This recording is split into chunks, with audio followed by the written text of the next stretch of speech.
What it do? What it do? What it do? It is your boy Daga.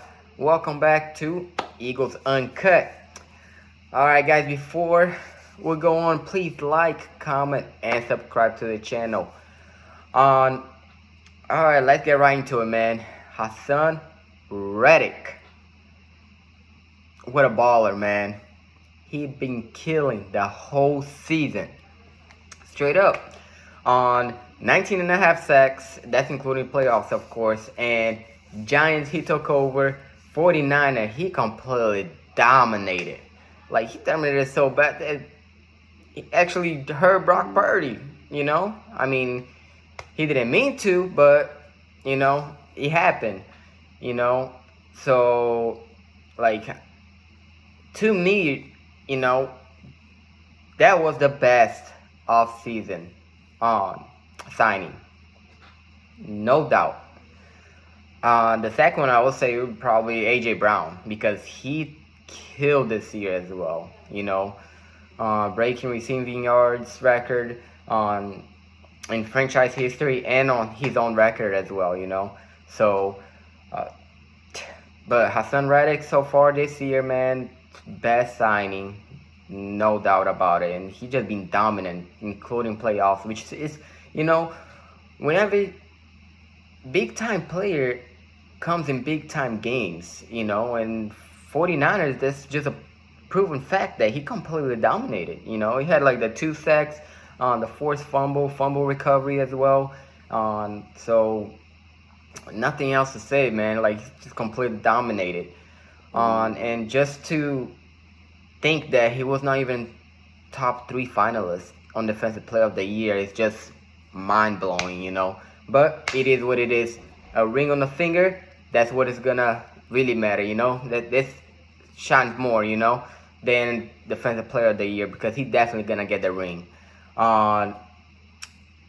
With that said, let's go to the next topic, man, because like I said, we have some things to talk about today, man. And another thing that really want to talk about is I'd be hearing, especially on Twitter, Instagram, a lot of, you know, chirp right here and here, saying how the Eagles, they didn't play nobody, easy road to the Super Bowl, and all of this here and there, you know. Guess what, guys? Pretty much the same teams that we play, the Cowboys played. Pretty much the same team that we played, the Giants played. It's not much different. Maybe 1 or 2 teams, you know, that we play on, and that the Cowboys didn't play, or the Cowboys play and that we didn't play, you know. And 2 teams that the Cowboys played that we did not play is the Bengals, okay, which is a big time team, and the Bucks, okay. So now the Bucks, they lost, and they beat the Bengals. Now they lost against the Packers, and we beat the Packers, you know. And whenever before we went to the playoffs and all, they're like, everybody was sold on the Cowboys going to the Super Bowl, you know, winning a playoff game, even winning against the 49ers. Now, they did play the 49ers, right? Yes, they did. They did play Brock Purdy, right? Yes, they did. What happened to the so-called Bears defense? Because that's what they were calling the Cowboys defense, you know, early in the season, that they were being comparing to the 85 Bears defense. Micah Parsons, the next LT, you know. Well, with all that said, they still lost against the 49ers. And now I hear like, oh, but Brock Purdy got hurt And then the second, the fourth stringer, really, then he got hurt too. No, they didn't get hurt. We hurt them. Like I said, I did not condone on our players hurting or anything like that. And it's part of the game. It's football. It's 95% chance you're gonna get hurt or one of the players gonna get hurt. Simple as that. It is football. It's a contact sport. So I don't want to hear, oh, this player got hurt. No, they didn't get hurt. It's not like they twisted their ankle by themselves. Our defense hurt them because our defense was dominant. Because our defense destroyed their offensive line. So they didn't get hurt. We hurt them. And it's not pride because, like I said, I hate seeing players getting hurt, you know. I really do. Like, I don't want them to get hurt.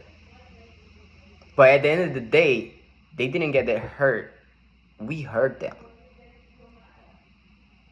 Jonathan Gannon put a good enough game plan, you know, and they executed the game plan. Now, he didn't game plan for our defensive line to hurt Brock Purdy, but it happened. We went after the quarterback, we got to the quarterback, and they collapsed. Simple as that. What the Cowboys couldn't do, we did it. Which was beat the 49ers. I don't care if it was the third stringer, I don't care if it was the fourth stringer. If they're in the NFL, they're professionals. I don't care if it's a rookie. If they're in the NFL, they're professionals. They get paid to do a job.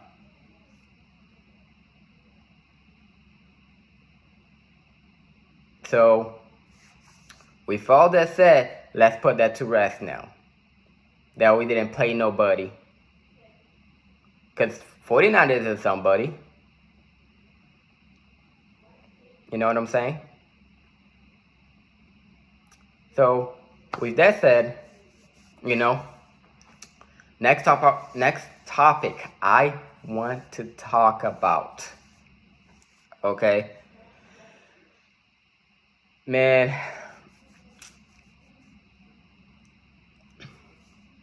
this is hard, man. This is hard. Because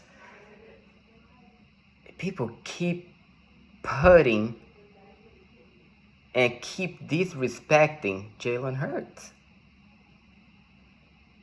Like, I know there is a lot of, you know, Eagles hater out there, especially on the media, you know.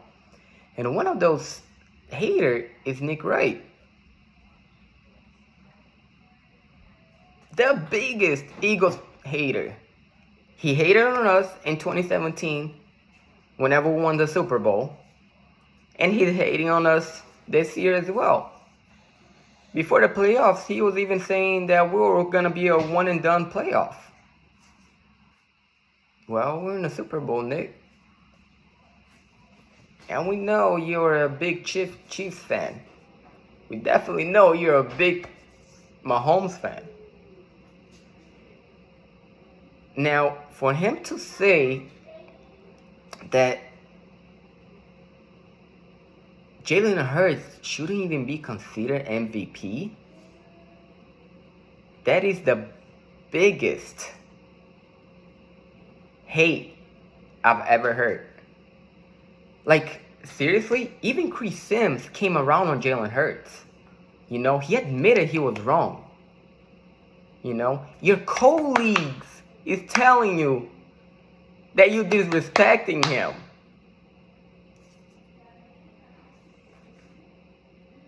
It is just unheard of, you know. Second full year started going to the Super Bowl, and he doesn't deserve MVP. No, not even be mentioned an MVP, like he said.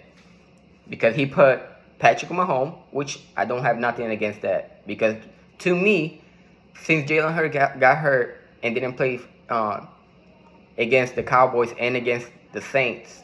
I think Patrick Mahomes, based on that, and based on Patrick Mahomes' numbers and how Patrick Mahomes played, I do think this that he deserved the MVP, the season MVP for this season. But for him to say that Patrick Mahomes, Joe Burrow, even Josh Allen should be up there instead of, and Jalen Hurts not, that is just insane. And let me tell you something as well, Eagles fan. I really think we're going to win the Super Bowl. And not just this, but quite a few with Jalen Hurts. And I'll tell you why. I'll tell you why. He's a worker. Not just he's a worker. He busts his ass every single day. Like you heard from his teammates. The first one in, the last one out. But now, there's people gonna say, oh yeah, there's a lot of players that does that, There's a lot of players that, put in the work. Yeah, there are. There are a lot of players. Let me make a comparison. If anybody follows soccer or anybody know who Messi and Cristiano is, I'm gonna make a comparison of Patrick Mahomes and Jalen Hurts to Messi and Cristiano Ronaldo, which I'm pretty sure everybody know who they are. Patrick Mahomes is like Messi. They have a gift. They just have a gift. They were just born with it.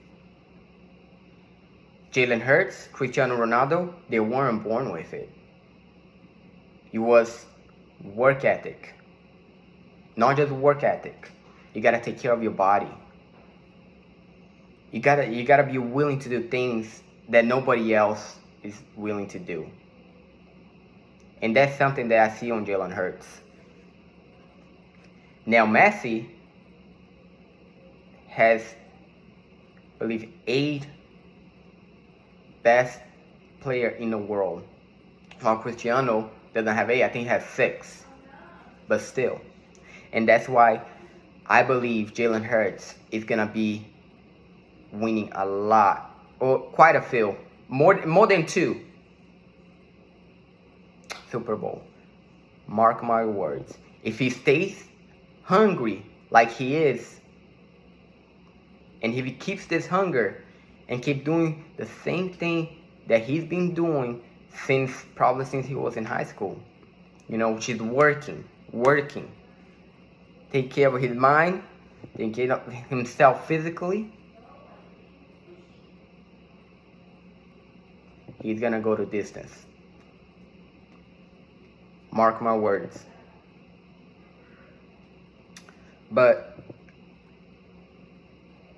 with that said, I got out a little bit of the topic. So anyways, with that said, next topic that I want to hit at as well, it is, man, I gotta give another big shout out as well to Lane Johnson. That guy, it is more than a warrior, man. To be playing on a tour, growing, that's insane. That is insane. Like, he's beyond a warrior. But you know why he's doing that? That's another thing that not everybody has. That's one of the reasons he followed Jalen Hurts. He followed players that are hungry for success. And if you're hurt, players gonna want to play for you. And that's one of the reasons why Lane Johnson is doing it. Because he want to go above and beyond, for not just for Jalen, but for the team as well. For the coaching staff. Because this team is a family. you know. So big shout out for Lane Johnson. And last thing that I want to talk about today as well, it is Jonathan Gannon. I've been seeing that he's gonna be back next season. I am happy, man. You know, I give a lot of crap to Jonathan Gannon this season, and playoffs, he showed up and showed out, man. His game planning the past 2 playoff game is just being fantastic. Just being fantastic, man. Like, that guy has been out of this world this last 2 playoff games, especially the last one. He completely took out the 49ers. You know. And the players, of course, they just executed the game plan that Jonathan Gannon came up with. But like I said, he played a lot of man coverage, you know, and he didn't even have to blitz a lot either. Because just our front four, like, they are just phenomenal, and they were able to get to the quarterback. And that's one of the reasons why, like I told you, was Maddox was back on the lineup, you know. So most likely we're gonna have our full 22 for the Super Bowl as well. But I'm not gonna go over the game against Kansas City Chiefs yet, you know. I'm gonna do that a little bit later on next week. But I'm just happy that Jonathan Gannon is gonna be back. Now Steigen, he has another or a second interview with the Colts on Saturday. So, man, I don't know why the Colts just keep trying to get our offensive coordinator, man. First Frank Wright, now Steigen. Like, come on, man. I was really hoping he was gonna be back, and hopefully, maybe he's still gonna be back. We don't know, you know. But if he's not, I just wish him all the best, you know, all the best with the Colts if he does get the job over there. But if he doesn't, it's gonna be awesome, man. It's gonna be awesome to have him back, you know, and have the same coaching staff, the same coach, the same offensive coordinator, and the same defensive coordinator, on hopefully the same quarterback coach as well back. That, man, you have no idea. That's a huge advantage right there, you know, because most likely the Washington Commanders is gonna be changing coaching staff. The Cowboys, they already fired the offensive coordinator and some other coaches as well. So the only consistent coaching is gonna be the Eagles and the Giants as well, you know. But I just hope we'll have him back next year. I'm not gonna lie. I just hope we do have Steigen back next year. But if we don't, then I'm pretty sure we'll be able to get someone else, or maybe even elevate our quarterback coach to OC. You know, because at least we're gonna have some familiarity. You know, especially with Jalen Hurts. But that's let me know, guys. Please let me know, comment, and let me know what you guys think on what is gonna happen. Do you guys think that Steigen is gonna go to the Colts? Do you think he's gonna stay? So, and that's about it. Thank you so much for watching Eagles Uncut, and